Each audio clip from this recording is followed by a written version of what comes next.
الحمدللہ الصلاۃ والسلام علی رسول اللہ اما بعد اعوذ باللہ من الشیطان الرجیم بسم اللہ الرحمن الرحیم رب اشرح لی صدری ویسر لی امری واحلل عقدۃ من لسانی یفقہوا قولی آمین یا رب العالمین۔ پیارے نبی کی پیاری امت کو میرا پیار بھرا سلام، السلام علیکم ورحمۃ اللہ وبرکاتہ۔ سبھی دیکھنے اور سننے والوں سے میری گزارش ہے کہ ایک دفعہ پیارے نبی صلی اللہ علیہ وآلہ وسلم پر درود شریف ضرور پڑھیں۔ تو جی آج کا جو ٹاپک ہے وہ ہے رجب کی فضیلت۔ جی ہاں، رجب کی پہلی تاریخ لگ چکی ہے۔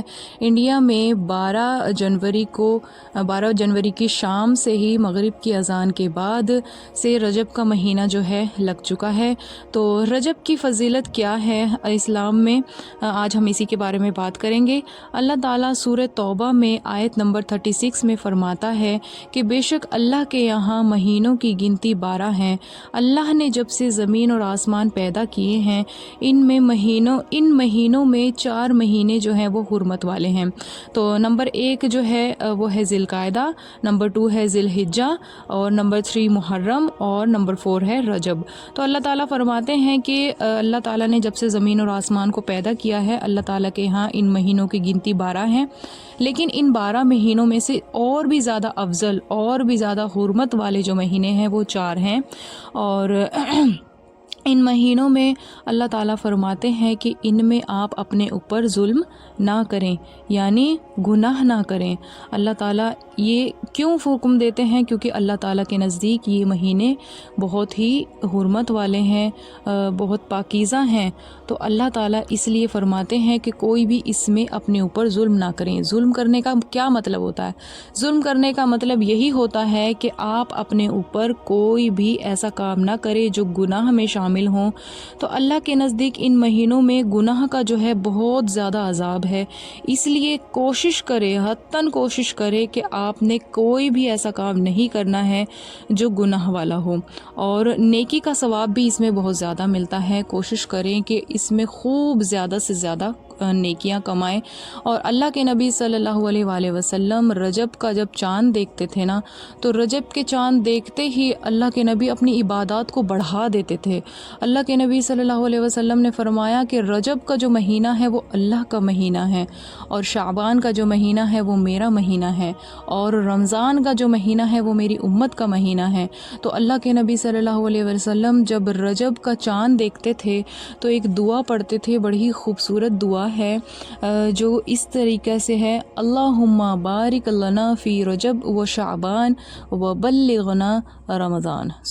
اس دعا کے معنی یہ ہیں کہ اے اللہ، اے ہمارے پیارے رب، ہمارے رجب اور شعبان میں اتنی برکت عطا فرما کہ ہم رمضان کے مہینے کو پہنچ جائیں۔ سبحان اللہ۔ اللہ کے نبی صلی اللہ علیہ وسلم یہ دعا مانگ رہے ہیں کہ اللہ ہماری عمر میں اتنی برکت عطا فرما دے کہ ہم جو ہے رمضان کو پالیں، رمضان کے مہینے تک پہنچ جائیں، اس کی فضیلت کو، اس کے جو رحمتیں ہیں، اس میں جو انعامات ہیں، ہم اس کو پا سکیں۔ اللہ تعالی ہماری عمر میں اتنی برکت عطا فرما دے۔ دیکھیے، زندگی اور موت کا کوئی پتہ نہیں ہے کہ کب آ کر ہمیں موت جو ہے گھیر لے اور اپنے ساتھ لے جائے۔ کچھ وقت پہلے تک جو لوگ ہمارے ساتھ تھے وہ آج ہمارے بیچ موجود نہیں ہیں، اور کچھ لوگ ایسے بھی ہوں گے دنیا میں جنہیں رمضان کا مہینہ نصیب نہیں ہوگا۔ اور اس لیے اللہ کے نبی صلی اللہ علیہ وسلم نے اتنی خوبصورت دعا بتائی، بلکہ اس کے ساتھ ساتھ ہمیں رمضان کی اہمیت بھی بتائی کہ اللہ کے نبی صلی اللہ علیہ وسلم جو ہے یہ دعا مانگ رہے ہیں اللہ سے کہ اللہ میری عمر میں اتنی برکت عطا فرما دے کہ میں رمضان کے مہینے کو پا جاؤں۔ تو ہمیں بھی اس کا اہتمام کرنا ہے، اور اللہ کے نبی صلی اللہ علیہ وسلم خود بھی یہ پڑھتے تھے، بار بار پڑھتے تھے، رجب اور شعبان میں کے مہینے میں اس دعا کو کثرت سے پڑھتے تھے، اور صحاباؤں کو بھی پڑھواتے تھے، پڑھنے کا حکم دیتے تھے۔ آپ کے گھر میں بھی چھوٹے بچے جو ہیں نا، بہت جلدی ان کا مائنڈ بہت شارپ ہوتا ہے۔ آپ کوشش کیا کریں کہ جو بھی میں دعائیں بتاؤں آپ بچوں کو یاد کروائیں۔ جب بچے بار بار پڑھتے ہیں نا ان کی زبانوں سے تو ماشاءاللہ بہت اچھی لگتی ہیں اور وہ کیچ بھی کر لیتے ہیں، اور جب وہ پڑھتے ہیں اس کا ثواب جو ہے آپ کے نامہ اعمال میں لکھا جاتا ہے۔ جب بھی آپ کسی کو سکھائیں گے کوئی بھی نیک عمل، کوئی بھی دعا، ساری زندگی وہ جب بھی پڑھے گا یا کسی اور کو سکھائے گا، اس کا سارا ثواب جو ہے آپ کے نامہ اعمال میں لکھا جائے گا۔ تو اس لیے آپ بھی کوشش کریں، آپ بھی یاد کریں، اگر آپ کو یاد نہیں ہے، اگر آپ کو یاد ہے تو کوشش کریں، جسے آپ کے گھر میں یاد نہیں اسے یاد کروائیں۔ رجب کا مہینہ جو ہے شب معراج کی وجہ سے بھی جو ہے بڑی فضیلت والا ہے۔ اس میں اللہ تعالیٰ نے اپنے پیارے حبیب کو جو ہے ساتوں آسمان پار کرا دیے اور اپنا دیدار کرایا اور سلام پیش کیا، السلام علیکہ ایھا النبی ورحمۃ اللہ وبرکاتہ۔ سبحان اللہ، اللہ تعالیٰ نے کتنی بڑی مثال پیش کی۔ اللہ تعالیٰ خود فرماتے ہیں قرآن میں کہ میں خود اپنے بندے کو جو ہے آسمانوں تک لے گیا، وہ بھی حیات دنیا میں، اور اللہ کے نبی صلی اللہ علیہ وسلم آدھی رات میں گئے اور جب واپس آئے تو بھی رات کا کچھ پہر باقی تھا۔ اللہ تعالیٰ نے اپنے نبی کو جو ہے مدینہ سے اٹھایا، پھر بیت المقدس پہنچایا۔ بیت المقدس میں جو ہے اللہ کے نبی نے تمام انبیاء کی جو ہے امامت کی، اور پھر اس کے بعد جو ہے اللہ نے اپنے نبی کو ساتوں آسمان پار کرا دیے۔ اللہ کے نبی نے تمام جو ہے فرشتوں سے مخاطب ہوئے، تمام نبیوں سے مخاطب ہوئے، اور جب ساتویں آسمان پر پہنچے اللہ کے نبی صلی اللہ علیہ وسلم تو اللہ تعالیٰ نے ہمیں یہ سکھایا۔ ابراہیم علیہ السلام ان کو ملے، جو کہ تمام نبیوں نے آ کر اللہ کے نبی صلی اللہ علیہ وسلم کو سلام پیش کیا، اور سب نے کہا کہ ہمارے بھائی آ گئے، ہمارے نبی آ گئے۔ لیکن جب ساتویں آسمان پر پہنچے تو ابراہیم علیہ السلام ایک بیت اللہ سے جو ہے ٹیک لگا کر بیٹھے ہوئے تھے، تو ابراہیم علیہ السلام جو ہے وہ بیٹھے رہے، وہ اٹھ کر نہیں آئے، بلکہ جبرائیل علیہ السلام نے ہمارے نبی سے فرمایا کہ یہ آپ کے دادا ہیں اور آپ جائیں ان سے سلام پیش کریں۔ تو جب ہمارے نبی ان کے پاس گئے اور ان سے ملے تو آپ بہت خوش ہوئے، اور فرمایا انہوں نے کہ میرے بیٹے آ گئے، میرے بیٹے آ گئے۔ سبحان اللہ، اللہ نے ہمیں اس کے ذریعے یہ میسج دیا ہے کہ والدین کا احترام جو ہے بہت ضروری ہے، چھوٹوں کے ذمے، اولاد کے ذمے۔ آج کل کی جو اولادیں ہیں وہ معذرت کے ساتھ بہت زیادہ نافرمان ہو گئی ہیں، اپنے والدین کو جو ہے ذلیل کرنے میں اور انہیں دکھ دینے میں کوئی کسر باقی نہیں چھوڑتی۔ اللہ تعالیٰ نے فرمایا کہ جو اپنے والدین کو مسکرا کر دیکھ لیتا ہے اسے بھی حج کا ثواب ہے، اور جو صبح کے وقت اپنے والدین کا دیدار کرتا ہے تو شام تک اس کے لیے جنت کے 2 دروازے کھول دیے جاتے ہیں، اور اگر رات کو جو ہے اپنے والدین کا دیدار کر لے صرف اسی نیت سے کہ اللہ کا حکم ہے اور انہیں مسکرا کر دیکھ لے، تو اللہ تعالیٰ فرماتے ہیں کہ صبح تک اس کے لیے جنت کے 2 دروازے کھول لیے جاتے ہیں۔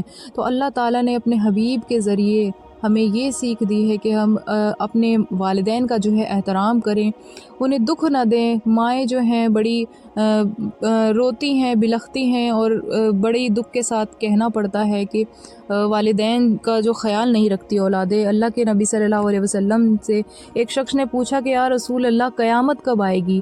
تو آپ نے فرمایا کہ اللہ کو پتہ ہے۔ تو اس نے فرمایا کہ کوئی نشانی بتا دیں یا رسول اللہ۔ تو آپ نے فرمایا کہ جب مائیں اولاد کے ہاتھوں ذلیل ہوں گی، خاص طور پر جب بیٹیاں ماؤں کو ذلیل کریں گی تو قیامت آ جائے گی۔ تو اللہ تعالیٰ نے ہمیں 7ویں آسمان پر اپنے نبی کو بلا کر یہ ہمیں سیکھ دی ہے کہ ہمیں اپنے والدین کا جو کتنا زیادہ احترام کرنا ہے، انہیں کسی بھی طرح سے جو ہے دکھ نہیں دینا۔ اور اللہ کے نبی صلی اللہ علیہ وسلم کو ابراہیم علیہ السلام نے اس وقت ایک اور پیغام دیا تھا۔ آپ نے کہا تھا کہ اپنی امت کو میرا سلام کہنا، اور ان سے کہنا کہ جنت جو ہے وہ خالی میدان ہے، اس میں سبحان اللہ، الحمدللہ اور اللہ اکبر کا ورد کرتے رہیں، تاکہ آپ کے نام کے جو ہیں پیڑ وہاں پر لگتے رہیں، باغات آپ کے نام کے جو ہیں لگتے رہیں۔ سبحان اللہ۔ تو کثرت سے ذکر اللہ کا اہتمام کریں۔ اور پھر اللہ تعالیٰ نے اپنے نبی کو جو ہے آسمان پر بلایا، اور بہت سارے جو ہیں نماز کا پیغام دیا اسپیشلی، اور پھر واپس آنے کا بھی ایک بہت لمبا پروسیس ہے جس میں اللہ تعالیٰ کے نبی صلی اللہ علیہ وسلم کو جو ہے جنت دکھائی گئی اور جہنم دکھائی گئی، جنت کا چمکنا دکھایا گیا اور جہنم کا دہکنا دکھایا گیا۔ اللہ کے نبی صلی اللہ علیہ وسلم جب دنیا میں واپس آئے تو ابھی رات کا جو ہے کچھ پہر باقی تھا۔ اللہ اکبر۔ اللہ تعالیٰ کی ذات جو ہے وقت سے پاک ہے، زمانے سے پاک ہے۔ اللہ تعالیٰ جو چاہتا ہے وہ کر لیتا ہے۔ اور آپ کو پتہ ہے اللہ تعالیٰ کے نبی صلی اللہ علیہ وسلم کو معراج کی رات اس وقت نصیب ہوئی جب اللہ کے نبی صلی اللہ علیہ وسلم پر سب سے زیادہ دکھوں کے پہاڑ ٹوٹ رہے تھے۔ طائف کا واقعہ جو ہم سب جانتے ہیں، اللہ کے نبی صلی اللہ علیہ وسلم پر کتنا برا گزرا۔ اور ایک دفعہ اماں عائشہ نے پوچھا بھی کہ یا رسول اللہ کہ آپ پر جو ہے سب سے جو برا وقت جو ہے آپ کا کہاں پر آپ کو سب سے زیادہ تکلیف پہنچی؟ تو آپ صلی اللہ علیہ وسلم نے فرمایا کہ عائشہ کہ مجھے سب سے زیادہ تکلیف طائف میں پہنچی۔ آپ کو پتہ ہے کہ آسمان کے فرشتے جو ہیں 2 دفعہ روئے ہیں۔ وہ جب ابراہیم علیہ السلام کو حکم دیا گیا کہ اپنے بیٹے اسماعیل کو ذبح کرو، تو جب اسماعیل علیہ السلام کو ذبح کرنے کا وقت آیا تو ابراہیم علیہ السلام نے اپنے بیٹے کی گردن پر چھری رکھ دی، تو آسمان کے فرشتے جو ہیں اس وقت رو پڑے۔ اور دوسرا واقعہ تب جب اللہ کے نبی صلی اللہ علیہ وسلم پر طائف میں پتھر پڑے اور اللہ تعالیٰ نے جو ہے آسمانوں سے فرشتے نازل کر دیے، عذاب کے فرشتے نازل ہو گئے، اور آپ سے کہا کہ یا رسول اللہ کہ آپ حکم دیں ہم انہیں 2 پہاڑوں کے درمیان جو ہیں سورما بنا دیں، تو آپ صلی اللہ علیہ وسلم نے انہیں منع فرما دیا۔ میں قربان جاؤں اپنے پیارے نبی پر، اپنے پیارے حبیب پر، جو دونوں جہانوں کے لیے رحمت للعالمین بنا کر بھیجے گئے، جنہوں نے اتنا دکھ دیکھا کہ ہمارے نبی کو اتنی زیادہ تکلیف ہوئی، خون سے لہو لہان ہو گئے، آپ کا جوتا مبارک جو ہے خون سے بھر گئے، اور آپ نے کیا فرمایا، عذاب کا فرشتہ جو ہے نازل ہو گیا، اور اللہ کی بھی اس میں رضا شامل تھی، پھر بھی ہمارے نبی صلی اللہ علیہ وسلم نے انہیں کیا فرمایا کہ میں نے انہیں معاف کر دیا، ہو سکتا ہے ان کی نسلوں میں اللہ تعالیٰ ایسے پیدا کر دے جو اللہ کو ماننے والے۔ سبحان اللہ، کیا ایسے اخلاق کسی عام شخصیت کے ہو سکتے ہیں؟ کیا ایسے اخلاق کسی ایسے شخص کے ہو سکتے ہیں جو اللہ کے نبی نہ ہوں؟ سبحان اللہ، میں قربان جاؤں اپنے پیارے نبی کے اخلاق پر، جنہوں نے ایسے وقت میں بھی جب اللہ کی رضا بھی شامل ہے اور عذاب دینے والا فرشتہ بھی حاضر ہے، اور آپ نے معاف کر دیا۔ سبحان اللہ، اللہ اکبر۔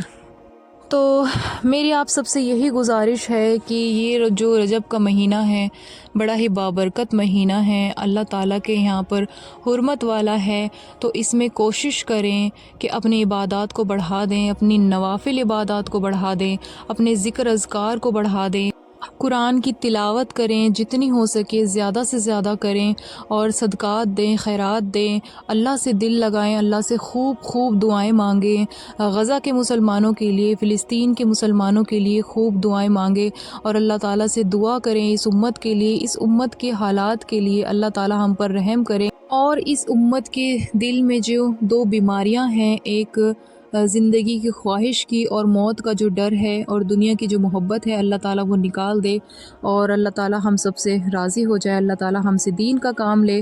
تو چلتی ہوں جی، دعاؤں میں یاد رکھیے گا اور اپنا بہت سارا خیال رکھیے گا، اور ویڈیو اچھی لگے تو لائک، سبسکرائب اینڈ شیئر ضرور کریے گا، اور صدقہ جاریہ کے لیے اپنے پیاروں کے ساتھ بھی اس ویڈیو کو آپ شیئر کریے گا، اور اپنا فیڈ بیک جو ہے لازمی دیجیے گا۔ تو چلتی ہوں جی، دعاؤں میں یاد رکھیے گا، اور اللہ حافظ۔